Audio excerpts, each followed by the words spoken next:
تو اس کی پہلی آیت نے بتا دیا کہ اللہ احد، اللہ صرف ایک ہے، اللہ صرف ایک ہے۔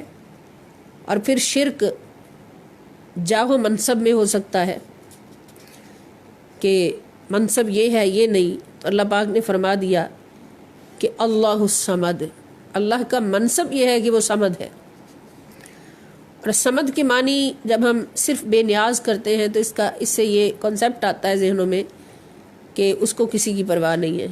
بے نیاز اس کو کہتے ہیں جس کو پرواہ نہ ہو، لیکن اس کا یہ معنی نہیں۔ صمد کا مطلب بے نیازی سے مراد یہ نہیں کہ وہ اس کو کسی کی پرواہ نہیں، بلکہ صمد کا مطلب ہے کہ جس کی پناہ کل کائنات لیتی ہے، وہ کل کائنات پر فائق ہے۔ اس کا منصب یہ ہے کہ وہ ساری کائنات پر فائق ہے اور ساری کائنات اس کی پناہ لیتی ہے، اور وہ کسی کی پناہ نہیں لیتا، سارے اس کی پناہ لیتے ہیں اور اس کو کسی کی پناہ کی ضرورت نہیں ہے۔ اور پھر تیسرا شرک ہو سکتا ہے، ایک شرک عدد میں ہو سکتا ہے تو احد کہہ دیا، جاہ و منصب میں ہو سکتا ہے تو صمد کہہ دیا، اور پھر شرک نسب میں ہو سکتا ہے کہ اس کا نسب یہ ہے یہ نہیں، یا فلاں کا اس کا نسب یہ ہے تو دوسرے کا بھی یہ ہے، تو اس کی نفی اللہ پاک نے لم یلد ولم یولد کہہ کے فرما دی کہ خدا نسب سے پاک ہے، نہ وہ کسی کا باپ ہے نہ بیٹا ہے، نسب اس کا ہوتا ہے جس کا باپ اور بیٹا ہوتا ہے، جس کی نسل چلتی ہے۔ تو اس سورہ مبارکہ کے اندر ہر شرک کی نفی کر دی گئی اور توحید کے ہر پہلو کو اس میں بیان کر دیا گیا۔ اس لیے اس کو نبی کریم صلی اللہ تعالیٰ علیہ وآلہ وسلم نے فرمایا کہ یہ 1/3 قرآن ہے۔ اور پھر اس سورہ مبارکہ کی عظمت یہ ہے کہ اس کو پڑھنے والا جو ہے وہ اللہ کا محبوب ہو جاتا ہے، اللہ تعالیٰ کا محبوب ہو جاتا ہے۔ جیسے ایک صحابی، ان کی عادت تھی کہ جب وہ نماز پڑھاتے اپنی مسجد میں تو کوئی بھی چھوٹی سورت پڑھنے سے پہلے سورت اخلاص ضرور تلاوت کرتے، سورت اخلاص ضرور پڑھتے اور پھر کوئی دوسری سورت پڑھتے۔ تو مقتدیوں نے کہا کہ آپ ایک ہی سورت پڑھا کریں، سورہ اخلاص کیوں ساتھ جوڑتے ہیں؟ انہوں نے کہا میں نے تو ایسے ہی کرنا ہے، اگر آپ کی مرضی ہے تو میرے پیچھے نماز پڑھ لیں، نہیں مرضی تو نہ پڑھے۔ بات نبی کریم صلی اللہ تعالی وسلم کے پاس گئی تو حضور علیہ السلام نے پوچھا کہ آپ ایسا کیوں کرتے ہیں؟ حضور کو پتہ تھا، دوسروں کو بتانے کے لیے پوچھا، تو انہوں نے عرض کی حضور اس لیے کہ مجھے سورہ اخلاص سے بہت محبت ہے، میں اس کے بغیر نہیں رہ سکتا، اس کو پڑھے بغیر نہیں رہ سکتا۔ تو حضور نے مسکرا کے فرمایا کہ پھر تو اللہ کا بھی محبوب ہے، جو سورۃ اخلاص سے محبت کرتا ہے تو اللہ تعالیٰ اس سے محبت کرتے ہیں۔ اور پھر ایک بار نبی کریم صلی اللہ تعالی وسلم مسجد میں تشریف لائے تو ایک آدمی کو یہ کہتے ہوئے سنا، وہ یہ کہہ رہا تھا کہ اسألک یا اللہ یا احد یا صمد یا لم یلد ولم یولد ولم یکن لہ کفوا احد۔ وہ یہی سوال اللہ پاک سے اسی انداز سے سوال کر رہا تھا، اللہ کی وحدانیت کا اقرار کرتے ہوئے۔ تو حضور علیہ السلام نے اس کو فرمایا کہ اے شخص تجھے بخش دیا گیا، اے شخص تجھے بخش دیا گیا، اے شخص تجھے بخش دیا گیا۔ 3 بار حضور علیہ السلام نے اسے یہ فرمایا۔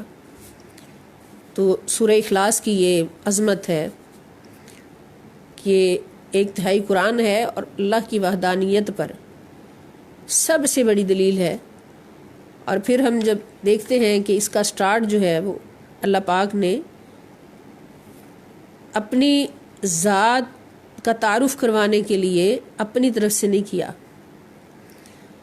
یہ نہیں فرمایا کہ یا ایھا الناس انا اللہ احد یا انا احد یا اللہ احد، نہیں، اللہ تعالیٰ نے اپنا تعارف عطا کرنے کے لیے لفظ قل، اور قل یہ بتاتا ہے کہ وسیلہ مصطفیٰ کتنا ضروری ہے صلی اللہ علیہ وآلہ وسلم، کہ اللہ پاک نے اپنا تعارف اور کامل و اکمل تعارف سورہ اخلاص کی صورت میں جو ہمیں دیا تو وہ اپنی طرف سے نہیں دیا، بلکہ درمیان میں وسیلہ رکھا کس کو؟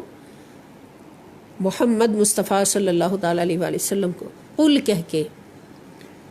تو یہاں پر ہم دیکھ رہے ہیں کہ تعارف خدا کا ہے اور زبان مصطفیٰ کی صلی اللہ علیہ وآلہ وسلم۔ جیسا کہ میں نے عرض کیا تھا کہ قرآن کریم میں مصطفیٰ کا تعارف ہے، نبی کریم صلی اللہ علیہ وآلہ وسلم کا تعارف ہے تو زبان خدا کی ہے، اور جب خدا کا تعارف ہے تو زبان مصطفیٰ کی ہے صلی اللہ تعالیٰ علیہ وآلہ وسلم۔ اللہ تعالیٰ بغیر وسیلے کے بھی بتا سکتے تھے، لیکن قل کہنا یہ نبی کریم صلی اللہ تعالیٰ علیہ وآلہ وسلم کا مقام بندگی بتانا ہے کہ کوئی میرے نبی کو اپنے جیسا مت سمجھے۔ تم تو دنیا کی چھوٹی موٹی چیزوں کا بھی تعارف نہیں بتا سکتے، کسی عام شخص کا تعارف نہیں بتا سکتے، کسی اپنے پیر و مرشد کا استاد کا تعارف نہیں بیان کر سکتے، اور وہ میرا بندہ بندگی کے کس مقام پر ہے جو اللہ رب العزت کی ہر خوبی کا، ہر صفت کا اور ہر عظمت کا تعارف اس طرح سے کروا رہا ہے جیسے اس نے اپنی آنکھوں سے دیکھا۔ تعارف وہی کروا سکتا ہے نا جو جانتا ہو، جاننے بغیر تو کوئی تعارف نہیں کروا سکتا، اور حضور علیہ السلام اللہ تعالیٰ کا تعارف کروا رہے ہیں، اور کس طرح سے کروا رہے ہیں کہ جس میں شک کی گنجائش ہی نہیں۔ تو اصل میں حضور کا مقام بندگی دکھانے کے لیے کہ بندے تم بھی ہو، بشر تم بھی ہو، بشر یہ بھی ہے، بندے تم بھی ہو، خدا کے بندہ یہ بھی ہے، مگر اس کا مقام بندگی تو دیکھو کہ جب یہ صفا کی پہاڑی پر کھڑے ہو کر کفار کے سرداروں کو، کفار کے لشکروں کو خدا کی طرف دعوت دیتا ہے، اور دعوت دیتا ہے کہ قولوا لا الہ الا اللہ تفلحوا، اور وہ دلیل مانگتے ہیں کہ آپ کے پاس دلیل کیا ہے کہ اللہ ایک ہے، اللہ بے نیاز ہے، وہ کسی کا باپ نہیں، کسی کا بیٹا نہیں، آپ کے پاس دلیل کیا ہے؟ تو اس وقت جو دلیل حضور علیہ السلام نے پیش کی ان کفار کے سامنے، وہ قرآن نہیں پیش کیا، قرآن کو بعد میں پڑھ کے سنایا، کوئی اور دلیل پیش نہیں کی، دلیل پیش کی تو اپنا مقام بندگی دکھایا کہ دیکھو میں کون ہوں، میں خدا کا بندہ ہوں نا، جس کی طرف دعوت دے رہا ہوں، جس کا تعارف بتا رہا ہوں، خدا کا بندہ ہوں نا۔ تو بندے کو دیکھو کہ اس بندے نے کبھی جھوٹ بولا؟ 40 سال تمہارے اندر گزار دیے، بتاؤ کبھی جھوٹ بولا؟ انہوں نے یک زبان ہو کر کہا نہیں، آپ نے کبھی جھوٹ نہیں بولا۔ اس بندے نے کبھی امانت میں خیانت کی؟ سب نے یک زبان ہو کر کہا نہیں، کبھی امانت میں خیانت نہیں کی۔ فرمایا اگر میں تم سے کہوں کہ اس پہاڑی کے پیچھے سے ایک لشکر آ رہا ہے جو آ کے تم پہ حملہ کر دے گا، قتل و غارت کر دے گا، تو کیا میری بات پر یقین کرو گے؟ تو سب نے کہا ہاں ہم یقین کریں گے، اس لیے کہ آپ واحد وہ شخص ہیں جن کو آج تک ہم نے جھوٹ بولتے نہیں دیکھا۔ تو حضور نے کس کو پیش کیا؟ خود کو پیش کیا، اپنے کردار کو پیش کیا، اور دکھا دیا کہ جس کا بندہ اس مقام پر ہے وہ خدا کس مقام پر ہوگا، جس خدا کا بندہ اتنا سچا ہے وہ خدا کتنا سچا ہوگا، جس خدا کا بندہ اتنا امین ہے وہ خدا کتنا امین ہوگا، جس خدا کا بندہ اتنی محبتیں کرنے والا، امن بانٹنے والا، سلامتی کی دعائیں دینے والا اور سلامتی پھیلانے والا، تو وہ خدا کتنا پیار کرنے والا ہوگا۔ خود کو پیش کیا۔ تو یہ حضور علیہ السلام کا مقام بندگی دکھانے کے لیے اللہ پاک نے قل کا لفظ فرمایا کہ بندے تم بھی ہو یہ بھی ہے، بشر تم بھی ہو یہ بھی ہے، مگر اس بشر کا مقام یہ ہے، اس بشر کا مقام یہ ہے کہ بشر ہو کر بھی بندگی کے اس مقام پر ہے کہ جہاں جبریل کے پر بھی نہیں پھٹک سکتے۔ اور گواہیاں خود قرآن میں جگہ جگہ پر دی اتنی بڑی گواہی دی کہ میرا یہ بندہ جو میرا تعارف کروا رہا ہے اس کی شان و عظمت کیا ہے، یہ تمہاری طرح کام بشر نہیں ہے، یہ جو میرا تعارف کروا رہا ہے یہ کون ہے؟ جس نے مجھے اپنی آنکھوں سے دیکھا ہے، جس کو میں نے اپنے جلوے اس کی آنکھوں سے دکھائے ہیں، اپنے جلووں کی روبرو اس کو بلایا ہے، بٹھایا ہے، اور خود اس کو لے کر سیر کرائی ہے، شب اسراء میں ساتھ لے کر سیر کرائی ہے، گواہیاں خود دی کہ ثم دنا فتدلی فکان قاب قوسین او ادنا، عظمتوں کی انتہا پر اس کو بٹھایا ہے، اور عظمتوں کی وہ انتہا اور اس انتہا پر بیٹھے مصطفیٰ خدا نہیں بندہ ہے خدا کا۔ یہ حضور کا مقام بندگی ہے، صرف نور نہیں بشر بھی ہے، صرف بشر نہیں نور بھی ہے۔ جو حضور کی بشریت سے انکار کرے وہ بھی کافر، جو حضور کی نورانیت سے انکار کرے وہ بھی کافر۔ کہ اس مقام پر بٹھایا ہے، عظمتوں کی اس انتہا پر بٹھایا ہے کہ ادھر خدا ہے ادھر مصطفیٰ ہے، اور ادھر خدا ادھر مصطفیٰ، نہ رہا کوئی فاصلہ۔ اور پھر وہ تمہارے جیسا بشر کیسے ہو گیا کہ تم کہو کہ ہم بھی فوت ہوتے ہیں وہ بھی فوت ہو گئے، تو وہ سلام کیسے سنتے ہیں؟ بندگی، مقام بندگی حضور کا کیا ہے کہ ادھر خدا ہے ادھر مصطفیٰ ہے اور سارے فاصلے ختم ہیں۔ ثم دنا فتدلی فکان قاب قوسین او ادنا۔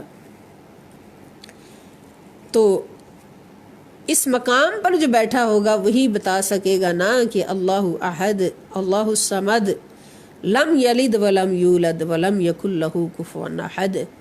اور یہ مقام بندگی ہمیں بتاتا ہے کہ حضور نور بھی ہیں، حضور بشر بھی ہیں، مگر کس طرح کہ نور ہیں تو سب سے اعلیٰ۔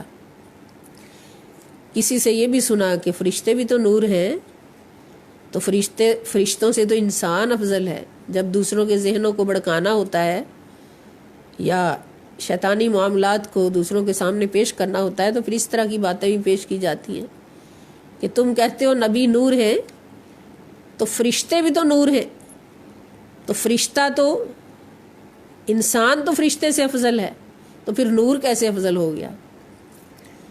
تو اس کا جواب یہ ہوگا کہ اللہ پاک نے جتنے نور پیدا کیے ہیں اس کائنات میں، سارے نوروں سے افضل نور نور مصطفیٰ صلی اللہ علیہ وسلم۔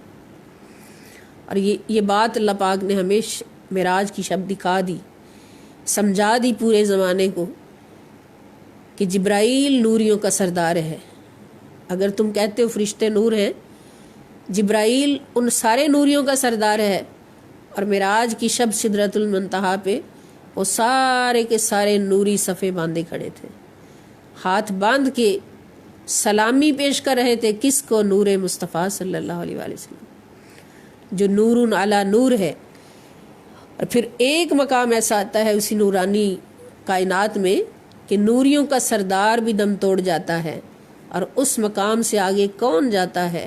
جس کو خدا نے فرشتوں سے بھی اعلیٰ نور بنایا، عرش سے بھی اعلیٰ نور بنایا، قاب قوسین سے بھی اعلیٰ نور بنایا، اور سارے نوروں سے افضل ہے تو نور مصطفیٰ صلی اللہ علیہ وآلہ وسلم۔ اور بشریت میں سب سے اعلیٰ بشر ہے، سب سے بالا بشر ہے، بلکہ عظمت بشر ہے تو محمد مصطفیٰ صلی اللہ تعالیٰ علیہ وآلہ وسلم۔ بات صرف ماننے کی ہے، جو مان گئے وہ پار لگ گئے۔ یہاں پر مجھے یاد آ گیا کہ اعظم چشتی رحمۃ اللہ تعالیٰ علیہ بہت بڑے نعت گو اور نعت خوان شاعر گزرے ہیں، ہمارے آبا کے وہ بہت محبوب تھے اور محافل میں آتے تھے، اور ایک نعت شریف ان کی بہت مشہور ہے اور بہت پڑھتے تھے کہ ایسا تو کوئی محبوب نہ ہوگا نہ کہیں ہے، ایسا تو کوئی محبوب نہ ہوگا نہ کہیں ہے، بیٹھا ہے چٹائی پہ مگر عرش نشیں ہے۔ نعتیں پڑھتے پڑھتے ہی دنیا سے رخصت ہو گئے۔ بعد از وصال کسی نے خواب میں دیکھا اور پوچھا کہ اعظم صاحب ساری زندگی حضور کی نعتیں لکھی ہیں، حضور کی نعتیں پڑھی ہیں، تو کیا اجر ملا؟ سبحان اللہ، کیا اجر ملا؟ تو آقا علیہ السلام نے کہ اس غلام نے فرمایا کہ یار کیا پوچھتے ہو، میری نعت کا ایک شعر خدا کو اتنا پسند آیا کہ اس شعر کے بدلے میں خدا نے مجھے عرش کی بلندیوں پہ پہنچا دیا، مجھے بخش دیا۔ اور اس ایک شعر کے بدلے میں، اور وہ شعر کون سا تھا کہ ایسا کوئی محبوب نہ ہوگا نہ کہیں ہے، بیٹھا ہے چٹائی پہ مگر عرش نشیں ہے۔ انہوں نے حضور علیہ السلام کی عظمت کا اقرار کیا اور اس عظمت پر اپنی زندگی قربان کر دی، تو جو کچھ انہوں نے حضور کی عظمت میں بولا، اللہ پاک نے اس کے مطابق ان کو صلہ اور مقام عطا فرمایا۔ بات پھر وہی کہ قبر میں جا کے کامیابی اور ناکامی صرف پہلے سوال پر نہیں، دوسرے سوال پر نہیں، بلکہ تیسرے سوال پر ہونے والی ہے کہ ما کنت تقول فی حق حاضر رجل محمد صلی اللہ علیہ وآلہ وسلم، کہ اس ہستی کے حق میں دنیا میں کیا بولا کرتے تھے جب علم کے سمندر کہلاتے تھے، عالم کہلاتے تھے، محدث کہلاتے تھے، مفسر کہلاتے تھے، مبلغ اور خطیب کہلاتے تھے، تو اس ہستی کے حق میں کیا بولا کرتے تھے جس کا نام ہے محمد صلی اللہ علیہ وآلہ وسلم؟ تو پھر وہی سوال ہوا ہوگا نا اعظم چشتی صاحب سے، تو اعظم چشتی صاحب نے یہ شعر سنایا ہوگا کہ ایسا تو کوئی محبوب نہ ہوگا نہ کہیں ہے، بیٹھا ہے چٹائی پہ مگر عرش نشیں ہے۔ تو پھر اللہ نے فرمایا ہوگا فرشتوں اس سے حساب لے رہے ہو، اس کو تو عرش کی بلندیوں پہ پہنچا دو، یہ میرے نبی کا سچا غلام ہے۔ تو حضور علیہ السلام کا مقام بندگی دکھایا ہے قل کہہ کے کہ ہے یہ بھی میرا بندہ، مگر دیکھ لو بندگی کے کس مقام پر ہے کہ میں اس کے تعارف کروا رہا ہوں اور یہ میرے تعارف کروا رہا ہے، میں اس کی زبان سے اس کے تعارف اپنی زبان سے کروا رہا ہوں، کہیں وما ارسلناک الا رحمۃ للعالمین کہہ کے، کہیں والضحی واللیل اذا سجا ما ودعک ربک وما قلا وللآخرۃ خیر لک من الاولی ولسوف یعطیک ربک فترضی الم یجدک یتیما فآوی ووجدک ضالا فہدی ووجدک عائلا فأغنی فأما الیتیم فلا تقہر وأما السائل فلا تنہر وأما بنعمت ربک فحدث۔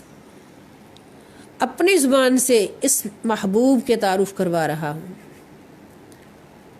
کہیں لا اقسم بہذا البلد وانت حل بہذا البلد ووالد وما ولد کہہ کے خود اس کی عظمتوں کے اور اس کے قدموں میں لگنے والی خاک کی عظمتوں کے تعارف کروا رہا ہوں۔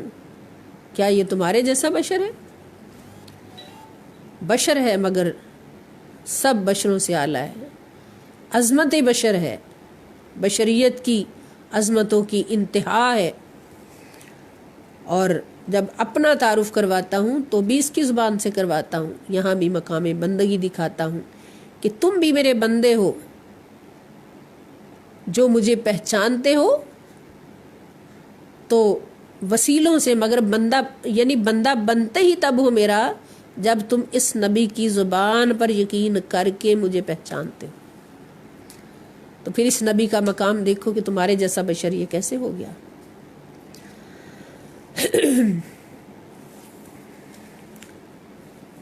تو قل کہنا اس میں نبی کریم صلی اللہ تعالی علیہ وآلہ وسلم کی ہزارہا عظمتوں کی دلیل ہے۔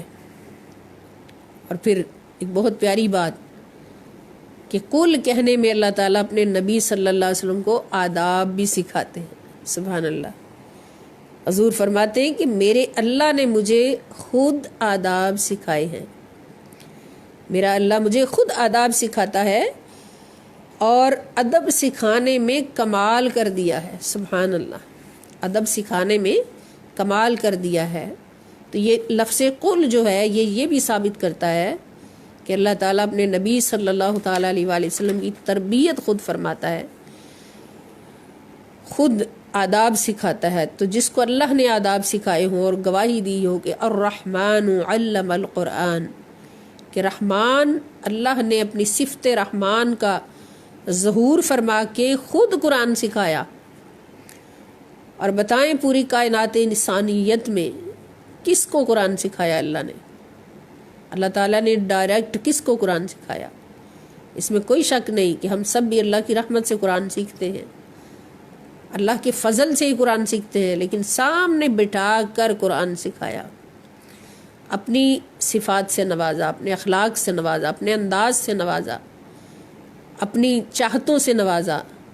وہ یہ شرف کس کو ملا؟ جو سب سے اعلیٰ نور بھی ہے، سب سے اعلیٰ بشر بھی ہے. اور اس کو قرآن سکھایا، ادب سکھایا، اور پھر فرمایا انک لعلی خلق عظیم، کہ بے شک آپ اخلاق کے سب سے اعلیٰ مرتبے پر فائز ہیں. تو یہ نبی کریم صلی اللہ تعالیٰ علیہ وآلہ وسلم کی عظمتوں کی دلیل بھی یہ سورہ مبارکہ ہے، اور اللہ رب العزت کی وحدانیت، توحید باری تعالیٰ پر سب سے بڑا مضمون ہے، کامل و اکمل مضمون ہے. قرآن کریم میں بہت مقامات پر اللہ کی توحید کے بارے میں احکام آتے ہیں، آیات آتی ہیں، لیکن سورہ اخلاص جو ہے یہ سب سے کامل اکمل. اس میں اللہ تعالیٰ کی ہر جہت سے، جیسے میں نے عرض کیا کہ شرک عدد میں ہو سکتا ہے تو اس کے لیے عہد فرما دیا، شرک جاہ و منصب میں ہو سکتا ہے تو اس کے لیے الصمد فرما دیا، اور شرک نسب میں ہو سکتا ہے تو اس کے لیے لم یلد ولم یولد فرما دیا. یہ کامل اکمل سورہ مبارکہ ہے. اللہ پاک ہمیں اس کو سمجھنے کی اور اس پر عمل پیرا رہتے ہوئے زندگی گزارنے کی توفیق عطا فرمائے. سورہ اخلاص بہت بڑا سرمایہ ہے ہمارے لیے.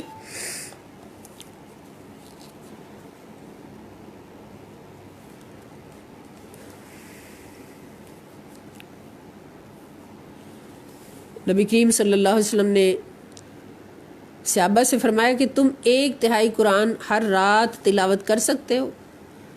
تو صحابہ نے عرض کی مشکل کام ہے حضور، یہ 1/3 قرآن ہر رات پڑھنا. تو حضور علیہ السلام نے فرمایا کہ جس نے سورۃ اخلاص کو ایک بار پڑھ لیا اس نے 1/3 قرآن پاک کی تلاوت کر لی، اور جس نے 3 بار پڑھا سورہ اخلاص کو اس نے پورا قرآن پڑھ لیا.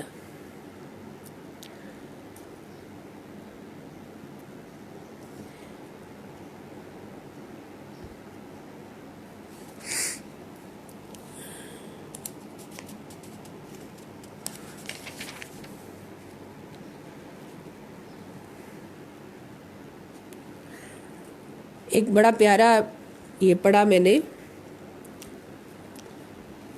یہاں بھی بیان ہو جائے تاکہ سارے سن لیں کہ ایک دفعہ حضرت جبرائیل علیہ السلام بارگاہ رسالت میں حاضر ہوئے. اتنے میں ابو ذر غفاری آ گئے رضی اللہ تعالیٰ عنہ، جو حضور کے صحابی تھے بڑے پیارے. جبرائیل نے عرض کی کہ یہ ابو ذر ہیں جو آ رہے ہیں. تو حضور علیہ السلام نے پوچھا کیا تم ملائکہ ابو ذر کو پہچانتے ہو؟ اب دیکھیں نبی کے غلاموں کی یہ شان ہے تو پھر سردار کا عالم کیا ہوگا. انہوں نے کہا کہ وہ یہاں سے زیادہ ہمارے ہاں مشہور ہیں. سبحان اللہ. حضرت جبرائیل نے عرض کی کہ حضور یہاں سے زیادہ ابو ذر ہمارے پاس مشہور ہیں. حضور علیہ السلام نے دریافت فرمایا کہ کس وجہ سے انہیں یہ فضیلت ملی. انہوں نے عرض کی ایک تو اپنے آپ کو اپنے دل میں چھوٹا سمجھتے ہیں، ہائے اپنے آپ کو اپنے دل میں چھوٹا سمجھتے ہیں، سب سے عاجز نکما سمجھتے ہیں، عاجزی میں ڈوبے ہوئے ہیں. اور دوسرا قل هو اللہ احد کی کثرت سے تلاوت کرتے ہیں. سبحان اللہ. ان 2 باتوں کی بنیاد پر فرشتوں میں یہ ہر دل عزیز ہے. سبحان اللہ. اور ایک سہل بن سعد الساعدی رضی اللہ تعالیٰ عنہ سے روایت ہے کہ ایک شخص نے بارگاہ رسالت میں اپنے فقر اور تنگ دستی کی شکایت کی، یعنی غریب تھا. حضور صلی اللہ علیہ وسلم نے اسے فرمایا کہ جب تم اپنے گھر میں داخل ہوا کرو، اگر کوئی وہاں موجود ہو تو السلام علیکم کہو، اور اگر کوئی موجود نہ ہو تو مجھ پر سلام بھیجو اور پھر ایک مرتبہ سورہ اخلاص پڑھو۔ اس آدمی نے حسب ہدایت عمل کیا، اللہ تعالیٰ نے اسے اتنا وافر رزق عطا فرمایا کہ وہ اپنے پڑوسیوں کو بھی اس سے فائدہ پہنچانے لگا۔ یہ سورہ اخلاص کی برکت ہے۔ اللہ تعالیٰ ہم سب کو اس سورت سے پورا فائدہ حاصل کرنے کی، برکتیں حاصل کرنے کی، فیوز و برکات حاصل کرنے کی توفیق عطا فرمائیں اور اس پر عمل کرنے کی توفیق عطا فرمائیں۔ اب اگلا پورشن ہے ہمارا سورہ مومنون کا آخری رکوع ہے۔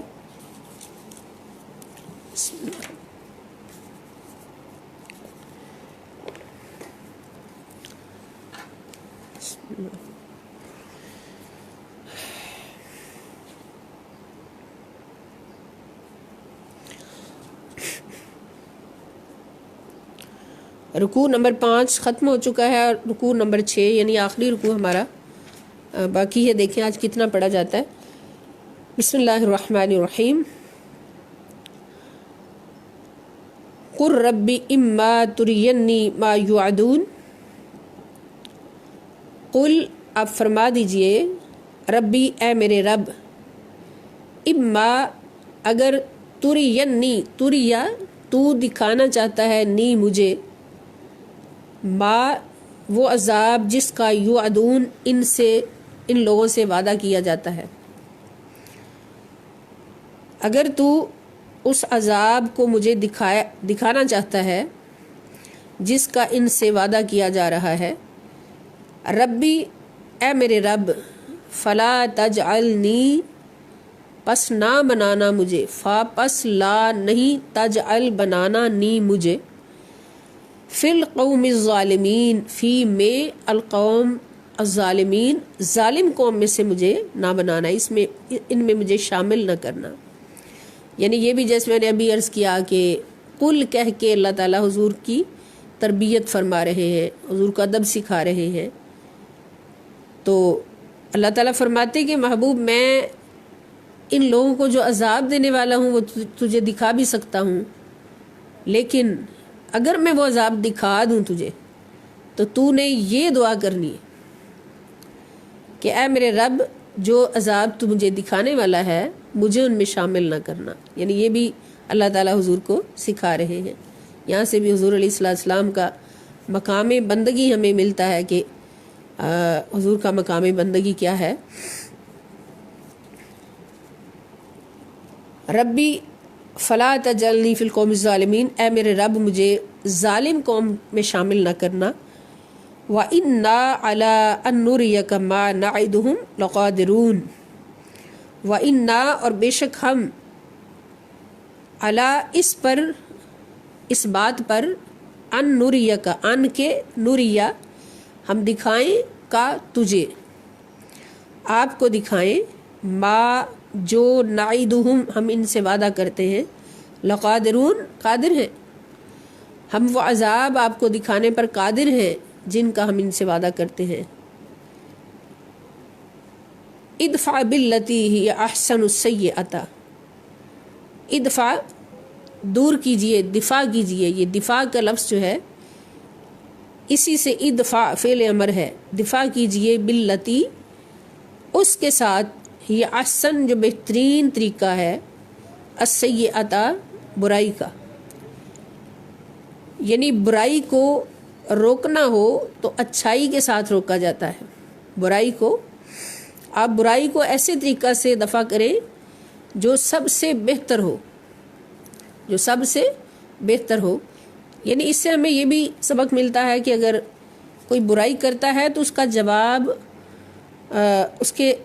اس برائی میں خود شامل نہیں ہونا، بلکہ اس کو دور کرنے کی کوشش کرنی ہے، اور دور کرنے کے لیے ہمیں احسن طریقہ استعمال کرنا پڑے گا، اچھا طریقہ استعمال کرنا پڑے گا، اچھے اخلاق، اچھے کردار کے ساتھ ان کے سامنے پیش ہونا پڑے گا۔ اور دوسرا یہ بھی کہ اگر کوئی ہمارے ساتھ برائی کرتا ہے تو ہم اس کا جواب اچھائی میں دیں تو انشاءاللہ وہ برائی ایک دن ختم ہو جائے گی۔ نحن عالم بما یصفون، نحن ہم عالم خوب جانتے ہیں، بما جو کچھ یصفون وہ بیان کرتے ہیں، جو کچھ وہ بیان کرتے ہیں ہم اس کو خوب جانتے ہیں۔ وقل ربی اعوذ بک من ہمزات الشیاطین، وقل اور آپ فرمائیں ربی اے میرے رب، اعوذ بک میں پناہ مانگتا ہوں تیری، من سے ہمزات الشیاطین شیاطین کے وسوسوں سے تیری پناہ مانگتا ہوں، ہمزات وسوسے۔ اب یہ نبی کریم صلی اللہ تعالیٰ علیہ وآلہ وسلم سے جو اللہ پاک فرما رہے ہیں، اس کا مطلب یہ نہیں کہ صرف حضور کو فرما رہے ہیں، بلکہ حضور کی تو شان سب سے اعلیٰ بالا، حضور کو وسیلہ بنا کے اللہ تعالیٰ حضور کی امت کو فرما رہے ہیں، ہمیں یہ پیغام دے رہے ہیں کہ جب بھی تم کوئی عذاب دیکھو تو اللہ تعالیٰ سے کس طرح سے دعا کرو کہ اللہ ہمیں اس عذاب میں گرفتار ہونے والوں میں شامل نہ فرمانا، اور کوئی برائی دیکھیں تو اس کو کس طرح سے ختم کرنا اچھائی کے ساتھ، اور پھر اللہ تعالیٰ سے دعا کرنی ہے کہ حضور نبی پاک صلی اللہ تعالی وسلم کی ذات پر شیطان حملہ کرے، وسوسے حملے کرے، یہ تو سوال ہی پیدا نہیں ہوتا۔ تو حضور کو یہ بات فرمانا، یہ حضور علیہ السلام کے وسیلے سے ہماری تربیت فرمانا ہے کہ اللہ تعالیٰ سے یہ دعا کرتے رہا کرو مومنوں مسلمانوں کہ اللہ ہمیں شیطان کے وسوسوں سے بچا۔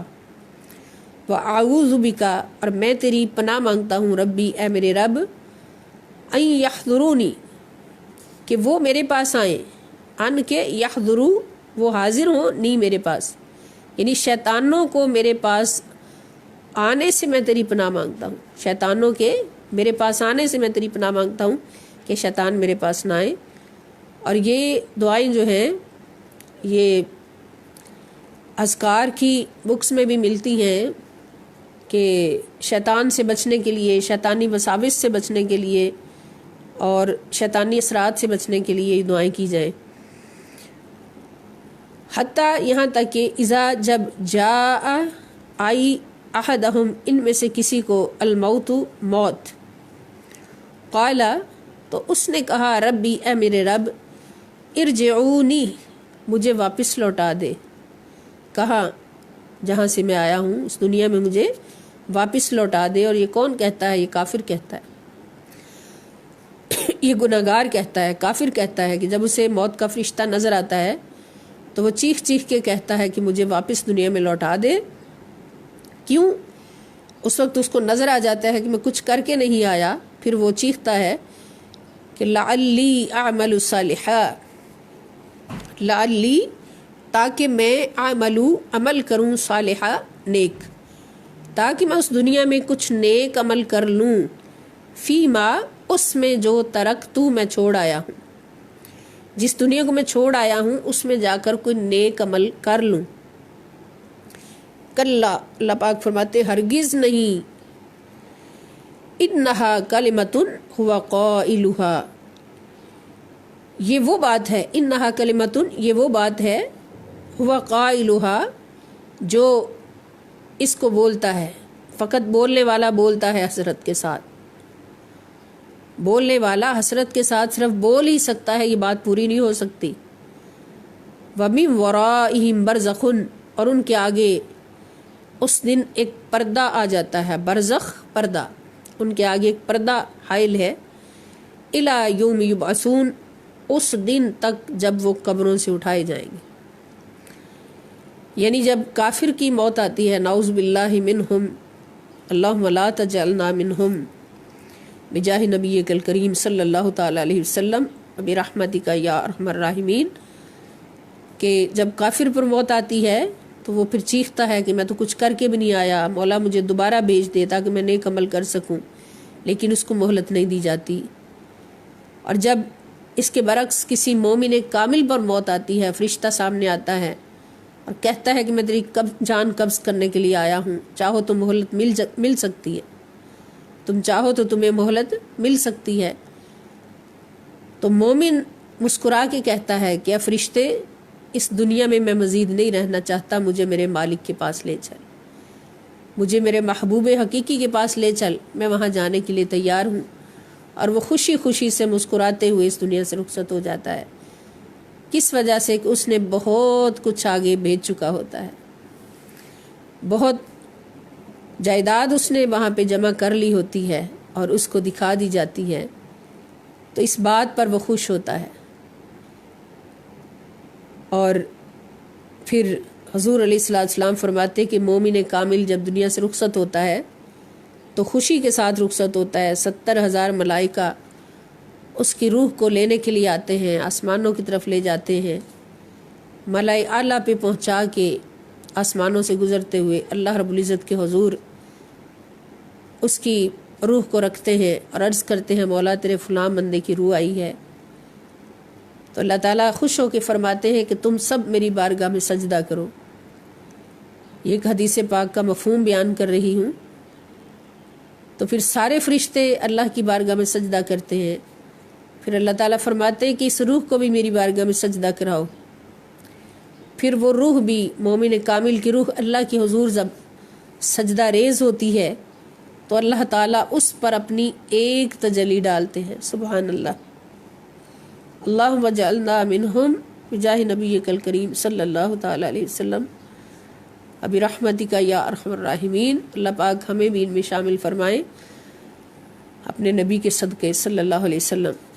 تو جب وہ روح اللہ کے حضور سجدہ ریز ہوتی ہے تو اللہ تعالیٰ اپنی ایک تجلی اس پر ڈالتے ہیں، تو رحمت للعالمین نبی صلی اللہ تعالیٰ علیہ وآلہ وسلم فرماتے ہیں کہ اللہ کی ایک تجلی ملنے سے وہ روح سورج سے لاکھوں گنا زیادہ روشن ہو جاتی ہے، منور ہو جاتی ہے، اور ملائے اعلیٰ پہ پڑے ہوئے اس کی شعائیں، اس کے انوار و تجلیات، اس روح کے انوار و تجلیات جو اس نے رب تعالیٰ سے حاصل کیے ہوتے ہیں، وہ انوار اس کے جسم پر پڑتے ہیں۔ سبحان اللہ، اتنی بلندی سے جسم پر پڑتے ہیں۔ اور اس کی مثال حضور نے دی، جیسے سورج چوتھے آسمان پر چمکتا ہے، ابھی اس کی پہلی کرن نکلتی ہے تو پوری زمین کو روشن کر دیتی ہے۔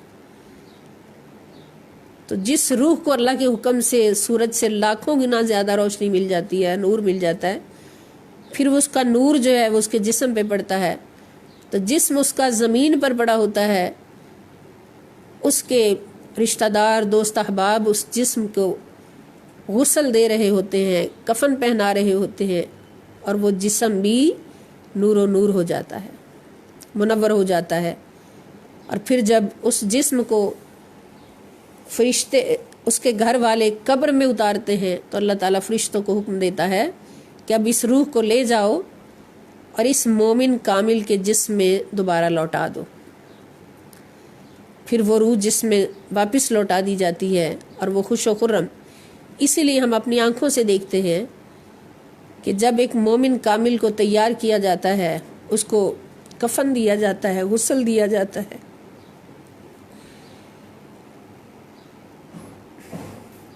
تو اس کا چہرہ چودھویں کے چاند کی طرح چمک رہا ہوتا ہے۔ وہ اتنا خوش ہوتا ہے کہ جتنا دنیا میں بھی خوش نہیں تھا، اور خوشیوں کے ساتھ دلہا بن کر وہ رخصت ہو۔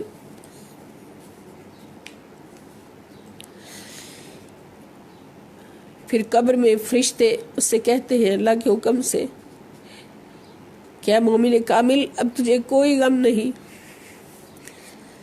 نم کا نومت العروس، اب تو پہلی رات کی دلہن کی طرح سو جا۔ یہ ایک مومن کامل کی موت ہے،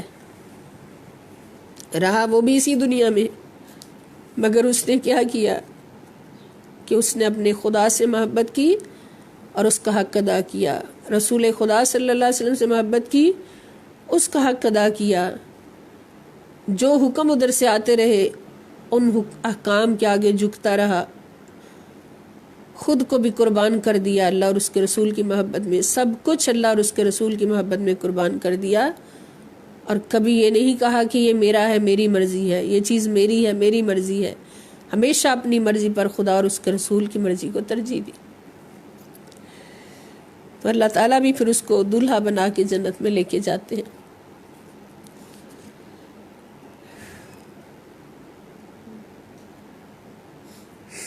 اللہ پاک ہمیں ان مومنین کاملین کے ساتھ ہمارا حشر فرمائے، ان کے قدموں کی خاک بن کر زندگی گزارنے کی توفیق عطا فرمائے، اور ان گروہوں سے ہمیں ہمیشہ بچنے کی توفیق دے جو اللہ کی نافرمانی میں چلنے والے ہیں، نعوذ باللہ۔ اللہم اہدنا الصراط المستقیم صراط الذین انعمت علیہم غیر المغضوب علیہم ولا الضالین، آمین۔ وما علی الا البلاغ المبین۔